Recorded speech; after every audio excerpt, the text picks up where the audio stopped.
Transformation and Change Radio with Dr. Kathy Obear, where the vision of true equity, inclusion, courage, and purpose meet powerfully. Dr. Kathy delivers with dynamic, engaging conversation and the most authentically brave dialogue on air today.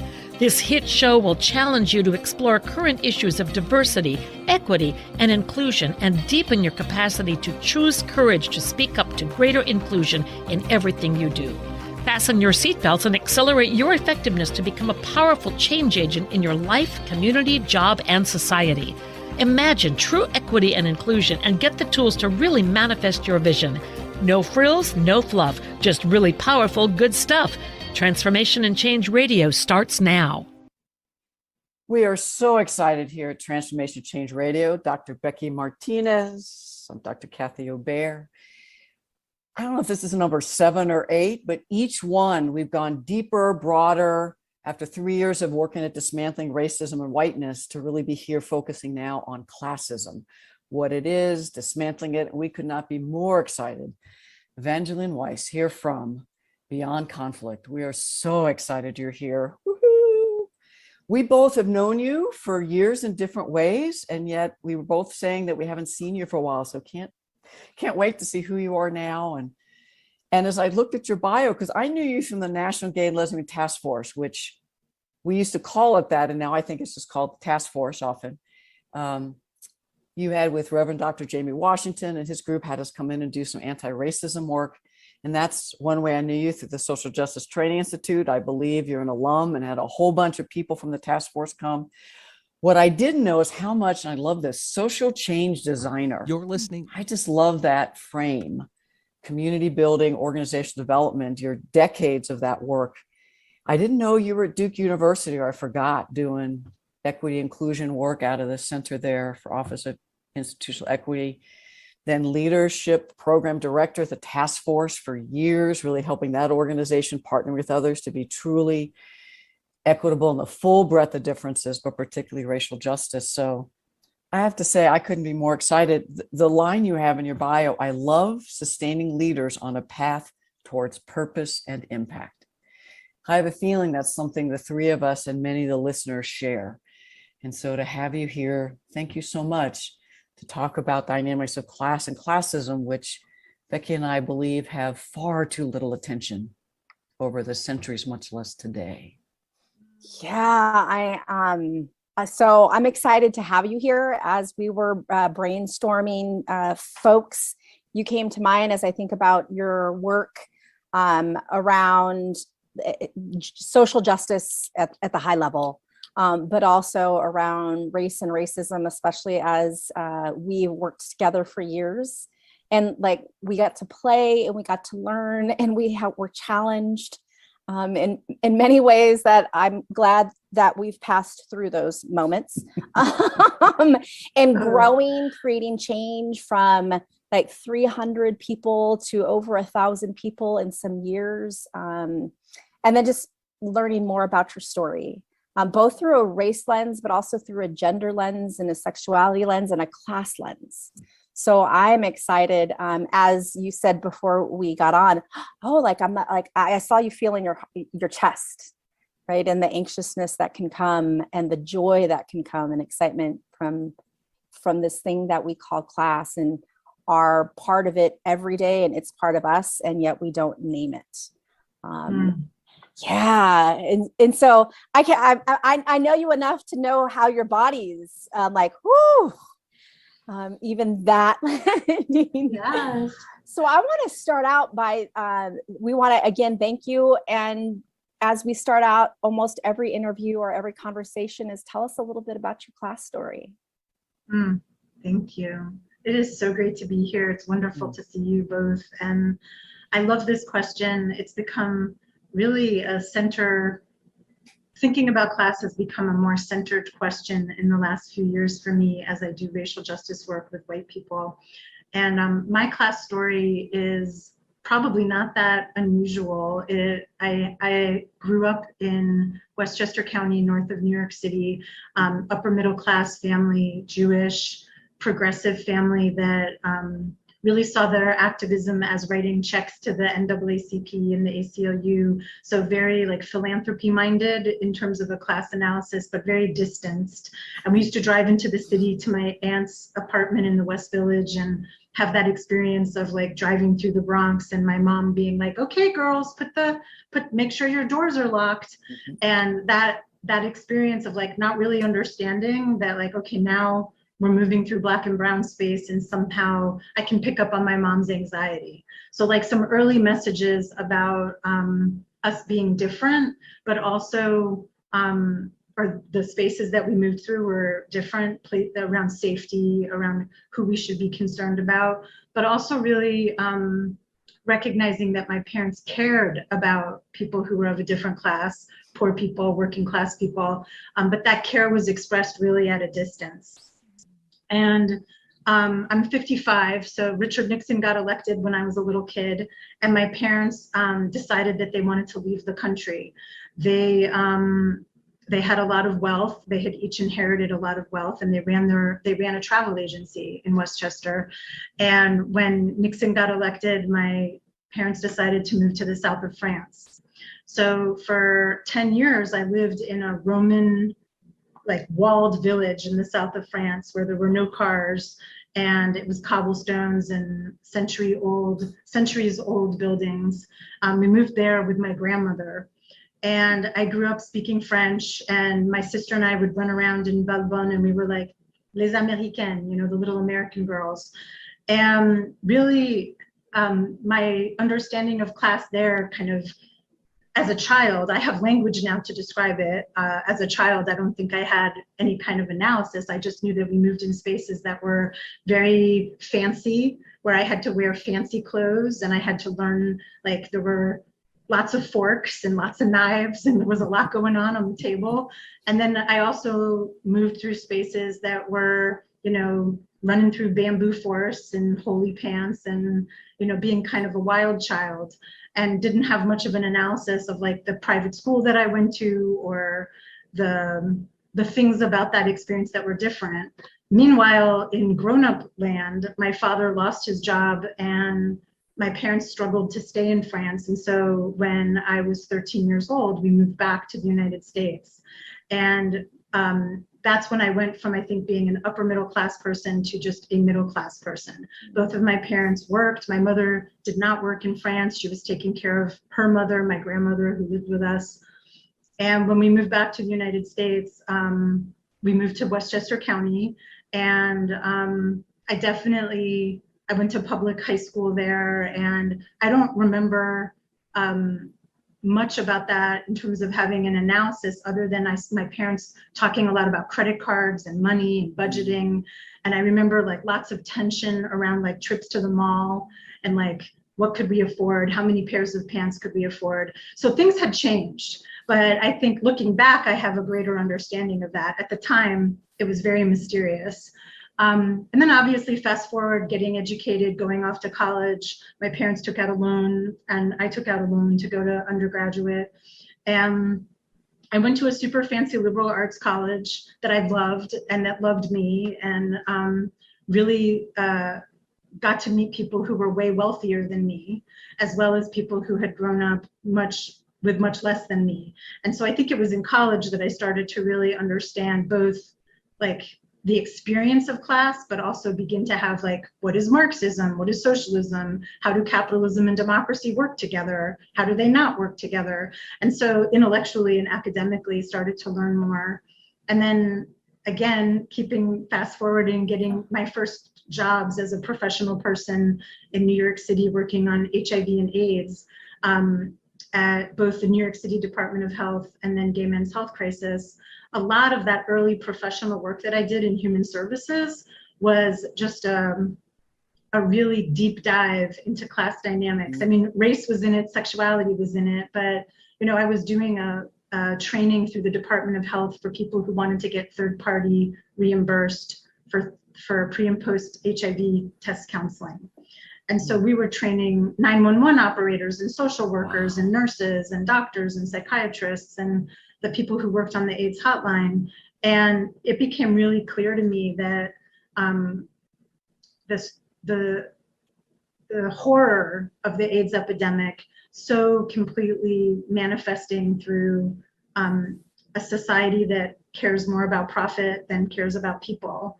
And so the homophobia, the racism, the classism that just felt like people were disposable. And so we sit in this moment now in the pandemic with COVID, I've been reliving a lot of my experiences with HIV in the 90s in New York.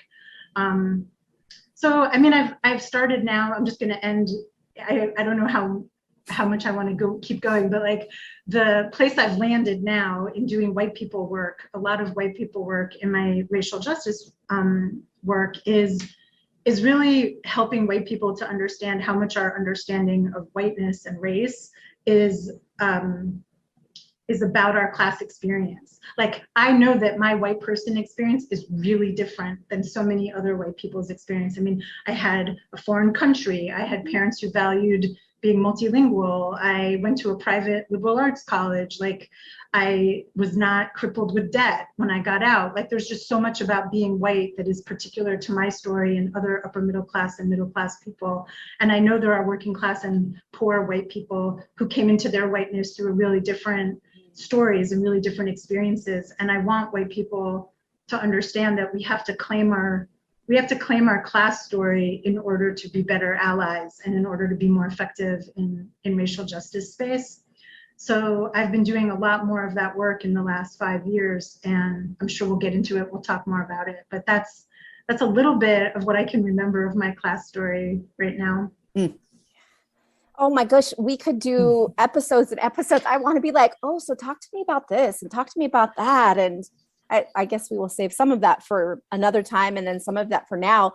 I'm curious to know how, and you talked a little bit about your, like the messages you received, some of those, how do other messages and those still show up today in you? And how you navigate, how you do work, how you parent, how you partner, how you be. I'm curious. Yeah, I mean, I'm so much more aware today of the particularity of how money impacts all of us, all of our decisions. Like, as I was thinking about getting on having this conversation with the two of you, one of the things that comes up for me is ease. Like, I have so much ease. I have oodles and oodles of ease in terms of food, in terms of leaving my house, not leaving my house, how I navigate the world, where I go, how I gift, when I gift, how I define my work, how I think about my worth. So how I define my work and how I think about my worth. All of those things are so impacted by my money story today. So I'm trying to think about like being concrete. I had a birthday party recently, and I haven't seen my friends in 2 years. Like, we've been my wife is immune compromised, and I've been hyper vigilant about COVID and really have been a shut-in. Like, Zoom has been my life. And I decided, worked with her around precautions and how we could do it.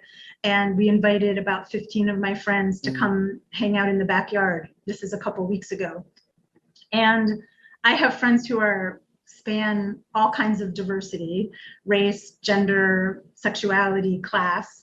And I wanted to have a meaningful conversation at my birthday party. I didn't want to just get together and drink and eat. And I don't know if it's the facilitator in me or if I was just hungry for like getting this beautiful group of people together and wanting to do something more meaningful. Maybe it's because we're living in like dumpster fire times.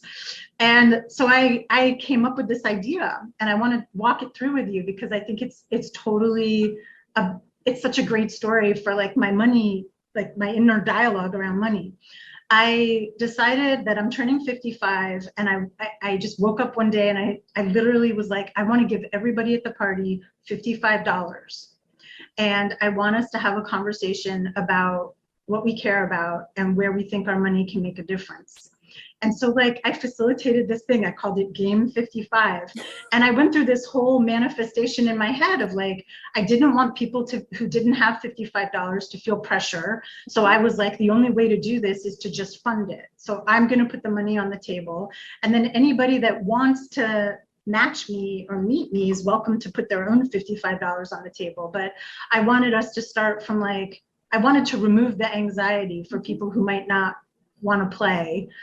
And we broke up into small groups and we did 3 rounds, and people talked about what was important to them and where they felt like money could make a difference in their communities. And then we came back together and we shared. Then we went back into small groups and tried to like come up with some consensus. And at the end of the like 45 minutes or whatever it was, we decided that we were going to split the money between a Black organizer who lives here in North Carolina, who's struggling and has to move from one place, has an unstable living situation and needs to move. And the other half of the money was going to go to a mutual aid group here in Greensboro. And I did not do an evaluation. I didn't send an evaluation out to my friends, but like, it was I was so hung up in my head about like, what it was going to feel like to ask for this from my friends. And these are people who love me. They know me, they know my heart.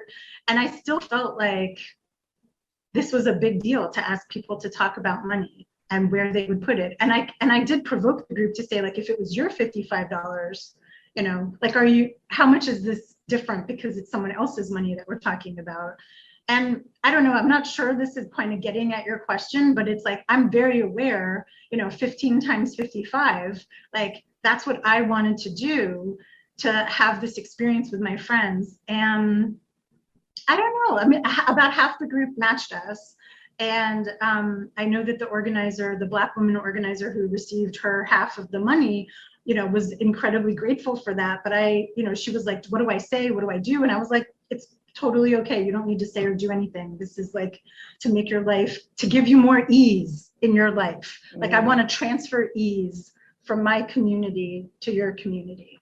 And I think I'll just pause there as like an example. I know my wife and my son were like, what are we doing? Why aren't we just gonna like light a cake with some candles? Like, what is this? Yeah. First of all, that sounds very you, and happy belated birthday. Because I'd be like, where's the cake? Well, and that story has so much more than just money involved, right? More than financial capital, which is where we often talk about class. But it is the social capital and the cultural capital. So like the layers of capital and the thinking and the feeling about it. And what now I'm going to take with me and use, because I don't think we've heard the word, and I haven't in the work that I do, even around class and classism, is ease. Like, that has captured me. Because we often talk about it as privilege and access, but ease just makes it feel even more, I don't even have a word for it. Yeah. Navigating these different arenas of our lives and our bodies with ease. That almost has me like, I don't have any words for it. The way that it lands. Less stress, less illness, less physical impact, just to have peace and ease. I know I've been wanting that in my life. I hadn't quite connected the dots. So thank you, Evangeline, of how much of that is because of my class privilege, race privilege, and I could keep going. Our listeners might need a breath. Yes. Your story is fabulous on so many levels, the life as well as this birthday one, and the ease with which you talk about class, even though I don't know what's going on inside, seems different from people that I'm with, hang out with. And so what got my attention was people are expendable. And the connection from HIV, AIDS, I don't know if we call that a pandemic, to now, but this expendable. So if I'm thinking inside organizations where I have a lot of energy and wanting leaders and managers to really see classism, just wondering, how do you see classism playing out in organizations? You work with nonprofits, you work with international, I mean, you work with corporate, you work wherever you work, but how do you see it playing out eventually by the end, after a break in a bit? We'd love to hear some strategies that you've seen or you're doing. So beyond just the what is classism in organizations, as subtle and insidious as well as the blatant, and then always are looking for what's possible or what do you see? But let's start with, what have you seen?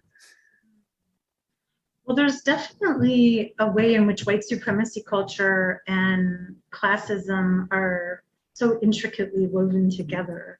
Oftentimes, I know you probably do this as well, but when we unpack professionalism, it's so laden with expectations that are based in middle class and upper middle class values, things that people learn in graduate school, the presumptions. And I think that just kind of flows through nonprofits as like what it means to be a good organization, what it means to be a right organization, a deserving organization. So from the HR perspective, like so many of our standards around communication, around professionalism feel to me embedded in classism.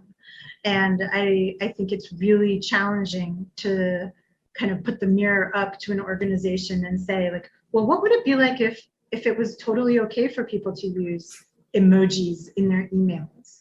Or what would it be like if you get the gist of the sentence and the grammar isn't correct or there's a spelling error, like you understand what the person was trying to say. So like, is that really problematic? I mean, if you don't understand what the message is, then yes, we need to go back and maybe outward facing versus inward facing, but like really diving into some of the ways that judgment just exists. And we rationalize that judgment by using terms like professionalism. The other place that I see classism just all over the place is in fundraising. And organizations that, and this is true for universities, nonprofits, like the way in which fundraising and philanthropy really focuses on like major donors and like networking with rich people. And what I think organizations forget is that who funds you is who owns you.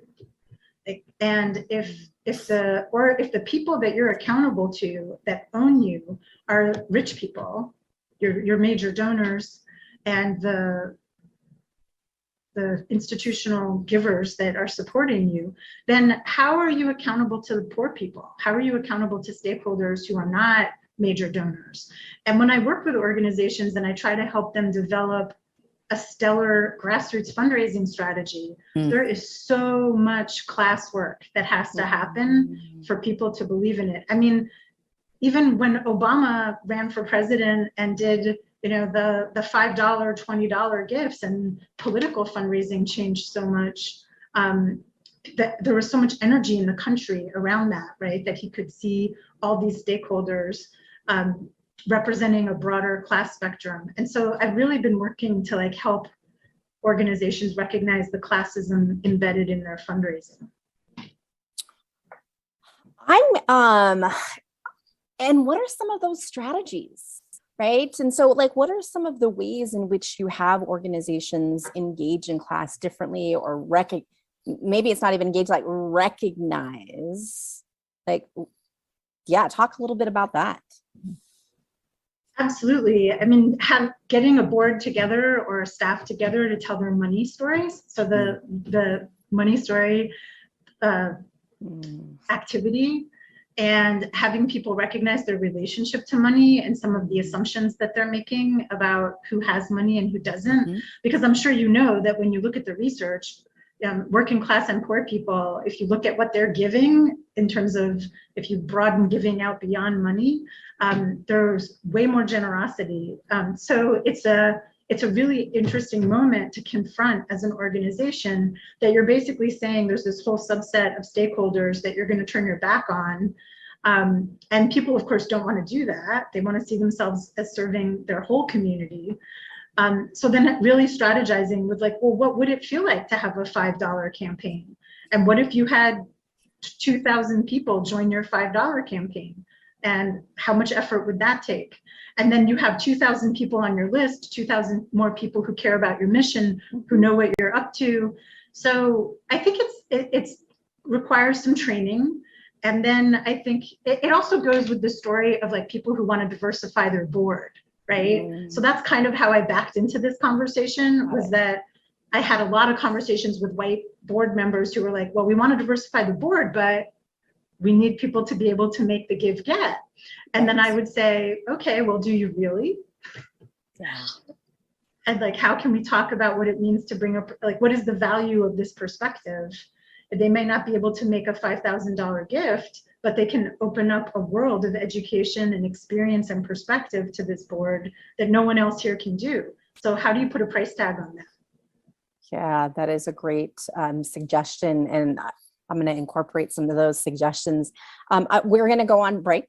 And we would love to know how folks can get a hold of you, can contact you to connect and collaborate. Oh, great. My company's called Beyond Conflict, and my email address is evangeline@gobeyondconflict. And the URL is www.gobeyondconflict.com. Wonderful. There are so many things that we can talk about. And so I want us to think about what's an important nugget of information that you would like to continue to talk about, or piece of your story as you've now had a little bit of time to take some deep breaths and reflect and talk and think about, so how does classism still show up in my work, in me, and outside of my work? Thank you so much. Yeah, for this conversation thus far. So much. Good stuff. Stay tuned. Transformation Change Radio. We'll be right back.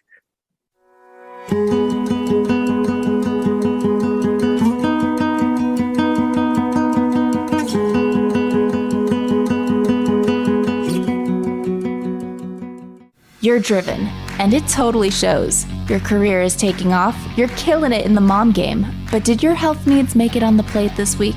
Tune in to Boss Up Babes, where Carissa Adkins helps babes show up, boss up, and thrive.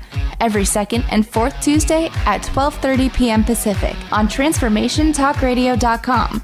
Become the boss babe you were meant to be. To sign up for one of Carissa's group coaching programs, visit 365dailyhustle.com. You're listening to an encore presentation from the Transformation Talk Radio Network.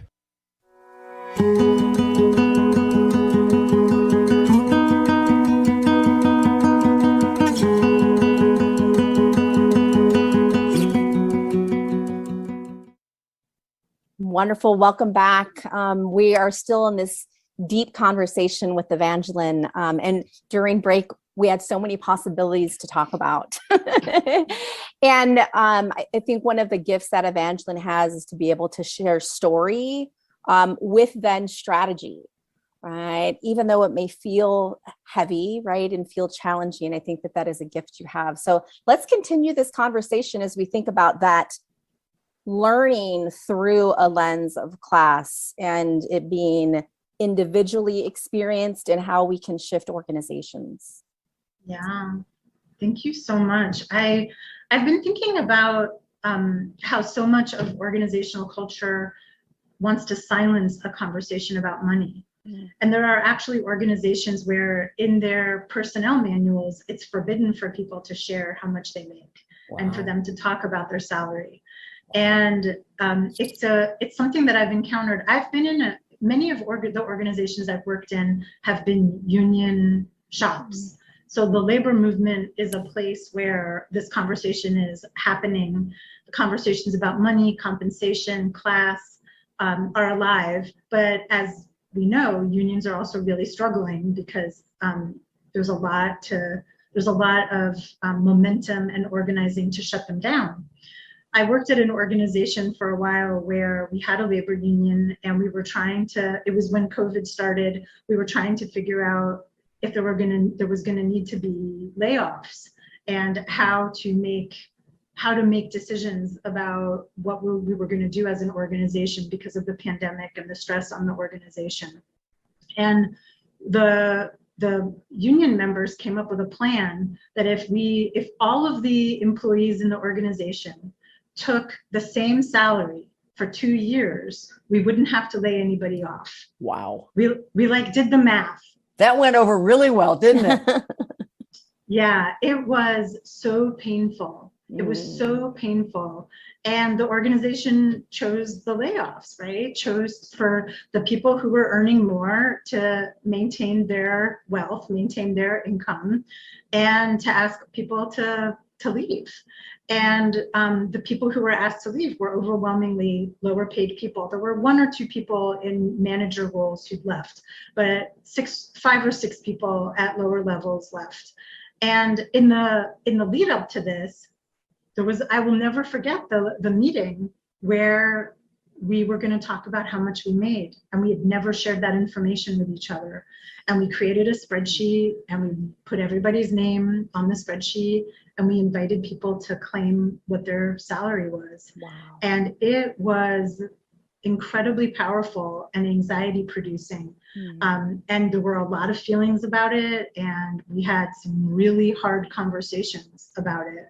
And it was terrifying for me. I had a feeling that I was one of the highest paid people in the union, and my fears were confirmed.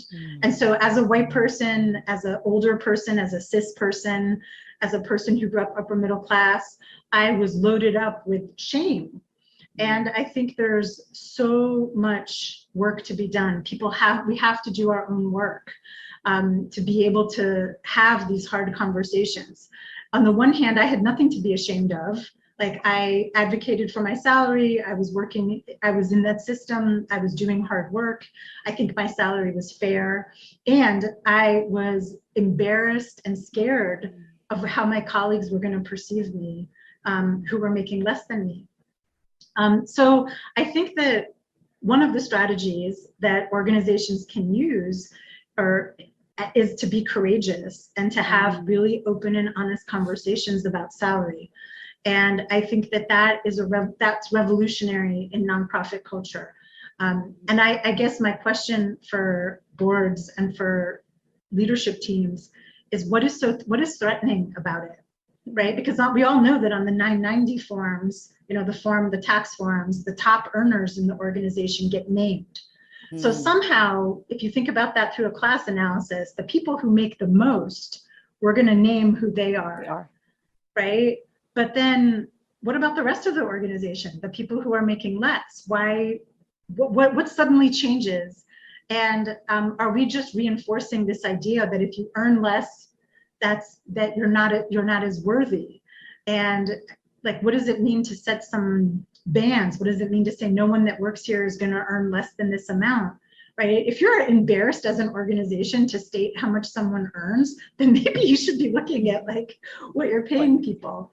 So I think that's a very courageous strategy, and I know organizations are doing that work and having like the revolution around posting job openings and saying what the salary band is for the job opening.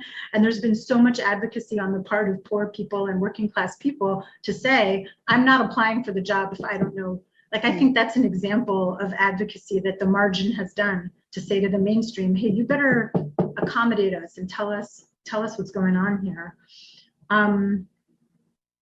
So I definitely wanted to mention that. And, another story that comes to mind, maybe I should take a breath. Should I take a breath? Do you feel like you need to take a breath? No, I feel like I could roll. Okay, well then roll. Okay, so this other story that comes to mind is when I was working on leadership development, and I was responsible for planning retreats. A lot of the work that I did was with people in retreat settings. And we did a retreat for some leaders at a retreat center that was very rustic in nature, out in the middle, an hour and a half from a major metropolitan place, an hour and a half from the airport. And people were staying in cabins, and it was really nice, but it was like in the woods in the middle of nowhere. And the first night, people put their stuff away, and then we're all going to come to dinner, and I'm in the dining room, like working with the cooks to make sure the food's on time. And this woman of color, working class woman of color, comes into the dining hall and walks right up to me and she says, I think I need to go back to the airport. And I was just so concerned. And I was like, please tell me what's going on. And she said, I've never slept any place that doesn't have a lock on the door.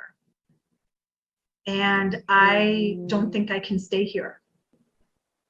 And it was like this boom moment for me, right? That like never, like I was comfortable in the space. Me, my middle class, upper middle class body, my body was comfortable in that space.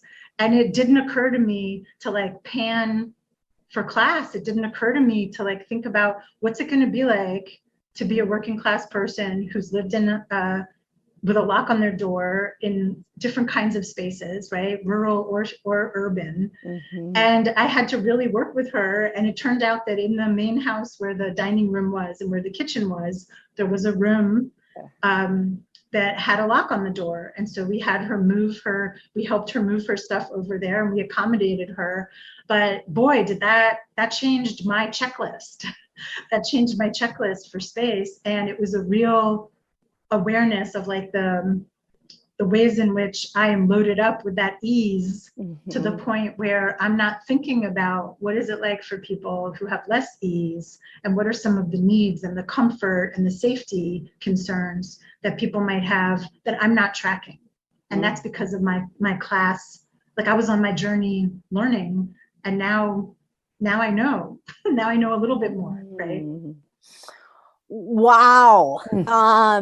As I hear that, because and I think it is a class and race, Gender. right? Gender, and not paying attention. And that is, you've been with us at the Social Justice Training Institute, and that's one of the reasons that panning for us is so critical, right? To be able to pay attention and to think like, oh, what may I be missing? Yes. And then as I hear your story, it is sometimes in our places of ease, we learn at the expense of. Right, exactly. And how do we like engage that in our organizations? Like, how do we talk about those moments, those hard, difficult, courageous moments? And the salary moments, which are courageous, particularly because we're socialized and we learn not to talk about money in direct ways. Like we talk about it all the time. And I know within higher education, like folks lose their shit sometimes because in public institutions, the salaries are posted. Like you can find them, you may have to do some digging. And some people are like, that's why I don't want to work at a public. That's why I want to work at a private. That's why I want to work in this type of industry so that people may not know. And it's usually the people who are earning higher salaries that don't want to know, right? Like, you know, it's those lower salaries. Like, I don't give a shit if you know it or not. Right? I'd like it to be more. But in those higher salaried ranges, the discomfort that we have, even as you said, even given all of your work, right, and your dedication, there was still anxiety and unease about people knowing. Yes. And how shame and guilt can be a part of that. So new insight, Becky, shame and guilt and arrogance, entitlement. Because if I'm talking at the group level, not about you, Evangeline, but if folks upper middle class, more wealthy, only had shame and guilt, then we would change our individual and collective behavior and have resources, realize that actually these resources, they're given to me from a classist situation. And I worked hard, but so does someone who literally was outside going through the dog park and cleaning it up this morning. And actually that was harder work than I'll do probably the entire week I'll put together.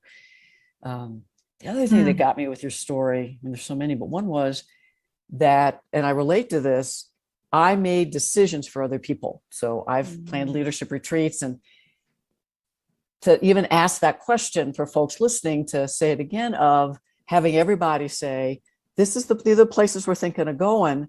What could be some comfort, safety needs that we're not thinking about? It's just good planning, much less it's with a class lens.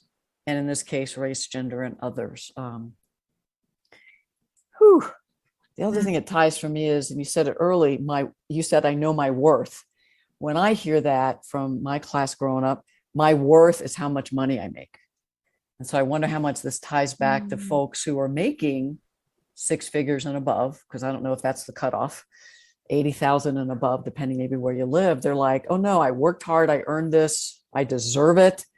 And if you make it public, then people will question if I really earned it or I'm worth it. So how much of our class self-work and our privileged identity is self-esteem, who we are, regardless of how much money society says they're going to give us. Those are some random thoughts.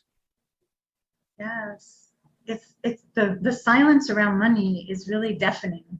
It's really painful, and I think there's so much benefit that organizations can have being honest about the budget, being transparent about budgets, being transparent about salaries, helping all of the employees, not just the leadership team, understand what it means to create the budget, what it means to make decisions. And I think that's a place where organizations have opportunity to get more investment, more buy-in from program staff, more buy-in from operations staff. If we know, here's what we're working with. And it was so heartbreaking to watch an to really want to have that conversation and be ready for it and engage with it, and just recognize that there was so much fear. And I think that even like my birthday party example, it's like I'm trying to build this muscle of becoming more comfortable talking about money in my personal life, so that I can be more comfortable talking about money with my clients, so I can be more comfortable talking about money as a coach working with people. And I think there's so many opportunities. So you may not want to start, negotiating with your boss or forming a union, or like there's higher stakes places to agitate. You may want to just start with having conversations with your kids or your neighbors. If you have a tree that needs to get cut down and one neighbor has more resource than the other neighbor, like, do we have to split it 50-50? Maybe that doesn't make sense. Maybe one neighbor has more money to put towards cutting the tree down. Like, I'm just using that as a silly example. But there's like so many assumptions that we have in our day-to-day life about what it means to be fair and to share the responsibility. And we avoid the conversation about what people are bringing to the table because it's embarrassing to get into the details of like, well, I could bring more to the table. Yeah. I'm curious to know, what are other ways that classism shows up in organizations that aren't directly tied to money, right? And so you talked a little bit about professionalism, right? And how that may not be that doesn't necessarily have to center around money if we have knowledge around, if we have networks and connections around how to show up professional, right? So I'm curious how you see classism exist beyond money or in addition to money as you navigate and as members navigate being part of organizations. Yeah, thank you. I think that there's some things coming up for me around the different roles that people play and the different assumptions we have about role. And I think that classism can express itself around expectations, like how clean the break room is, or who's responsible for tidying up. Yes, and I think we've all seen examples of like, oftentimes the lowest paid person in the organization is the person who's in the break room cleaning the microwave. I don't think that's a coincidence. I don't think that's an accident. And I would also venture to say that 9 out of 10 times it's probably not in their job description, right? So it's like there's this presumption of like who's gonna stay behind and clean up, who's gonna be there early to set up. And that is so often determined by how much status you have in the organization, what your positional power is, which, extrapolating back down, like is more often going to be a white person, more often going to be a person who has a graduate degree, not exclusively, but oftentimes the person with the most status is not the person staying behind to clean up after the meeting. Yeah. Other examples around dress, around language, boundaries. I think that there's this interesting way in which people don't, my experience as an upper middle class person is that there are times when I feel like it can go either way, but it's like I experience people oversharing because they don't care what people think. They don't have to care what people think. Or I experience people pulling back and not sharing at all because they're scared, ashamed, don't know how to do it right. And so I think there's ways in which I think maybe that's elitism or maybe it's classism, not really sure what the difference is sometimes, but those group dynamics where just how do you relax, right? Who's better at just relaxing? And maybe that's a numbers game, right? Of like the majority of the group is working class, so it feels like a more working class vibe, or the majority of the group is upper middle class and they're setting the tone, determining the vibe, and oftentimes doing it without any kind of no self-referential, no understanding of what's happening. Like the vibe is created. And then what are we going to do about that? Who's benefiting from this vibe? So in these casual moments, food, oh my God, food. Like, what are we going to eat? Where are we going to go to eat? Class shows up in a minute in that conversation. How do we split the checks and all that good stuff? Yeah. So I think those experiences affect a person at work. They affect a person being able to feel like they fit in, able to feel like they can participate in the full life of the organization. And I think that, again, circling back to do your work, if you're leading or you have positional power in those environments and you don't have a class analysis, you might attribute these dynamics to like personality, individual personality, as opposed to the systems that are operating for people, the group identities that are operating for people. I just flashed the last place. I'm sorry, Becky. No, go ahead.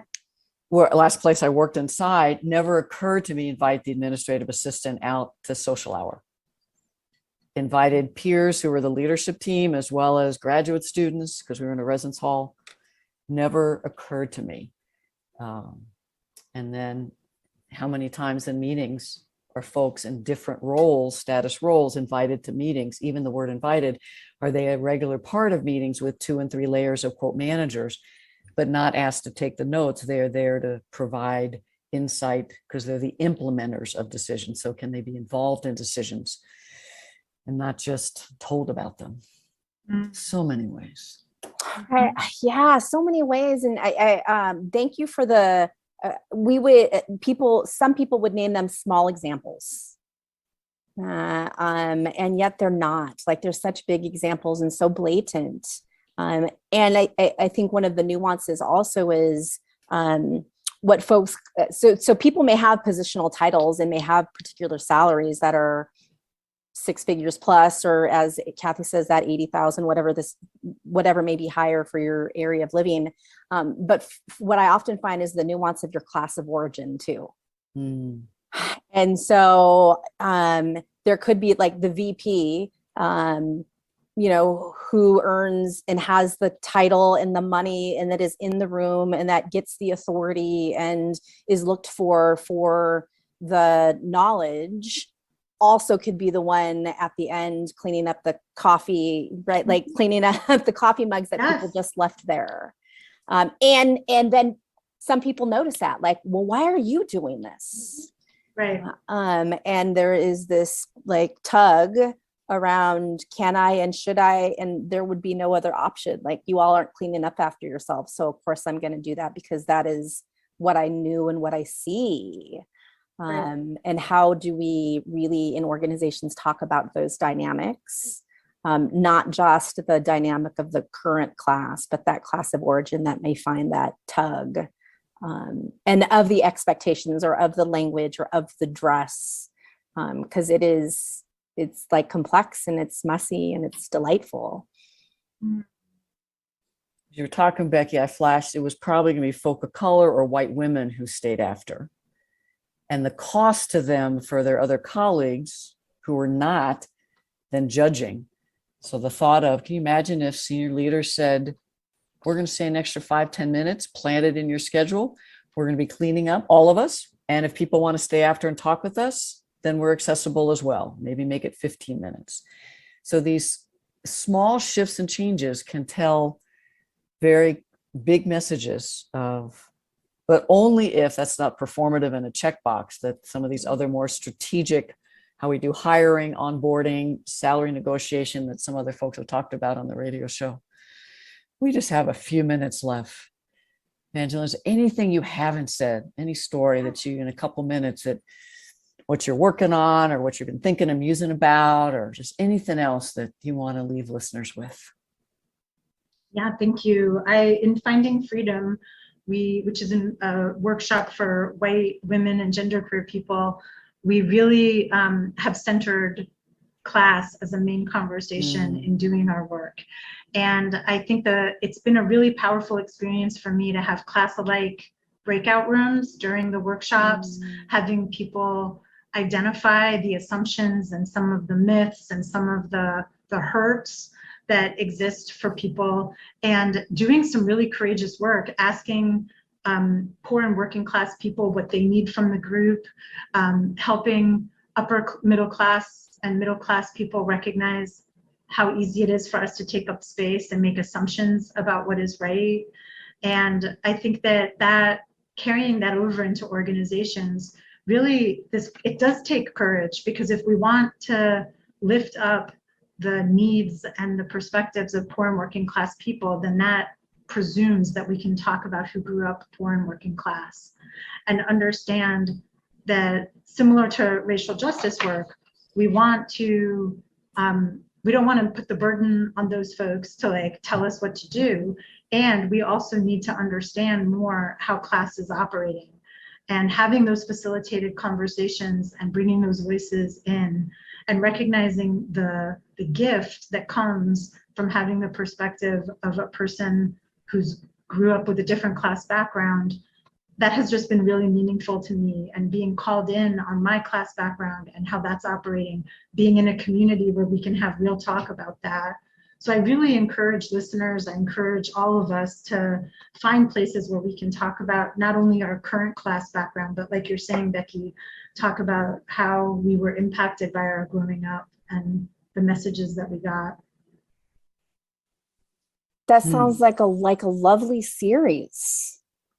And being able to just be with each other in the space of class. We don't often get those opportunities to reflect and to learn, and to be in for me, it's how are we in relationship with each other and class? Yes.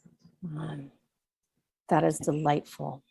And in those conversations, and what if there's a parallel with white privilege? Because the guilt and shame that I know as a white person I've experienced, today I can talk about white privilege and access as just descriptors, and then I'm motivated to use white privilege in community to dismantle racism. I wonder if we will get there with middle, and particularly upper middle and even more rich folk, to be able to tell experience, and not it's my money, but I have it because of classism.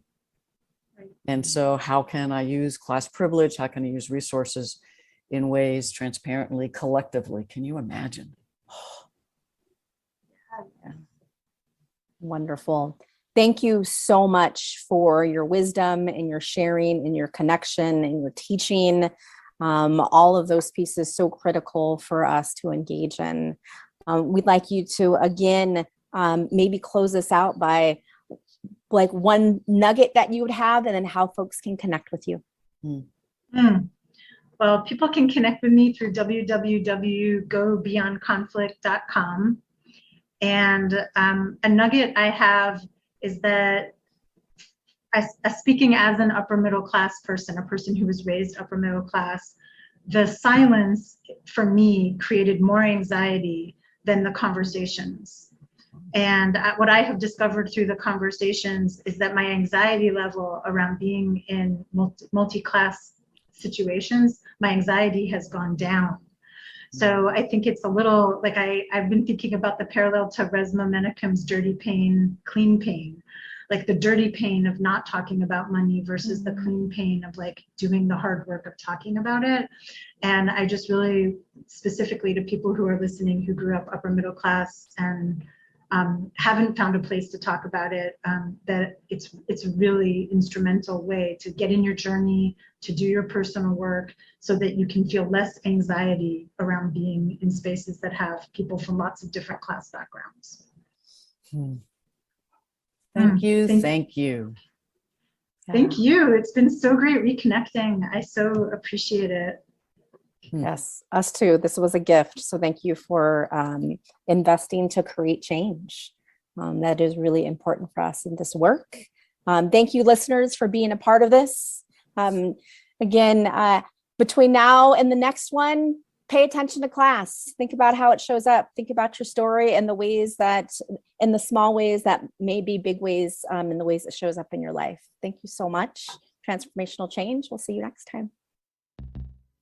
You've been listening to Dr. Kathy Obear on Transformation Talk Radio. Thanks for tuning in, and be sure to catch us next time as Kathy inspires listeners to become agents of change, motivate, innovate, and speak truth to power. Step into the courageous you that will change the world.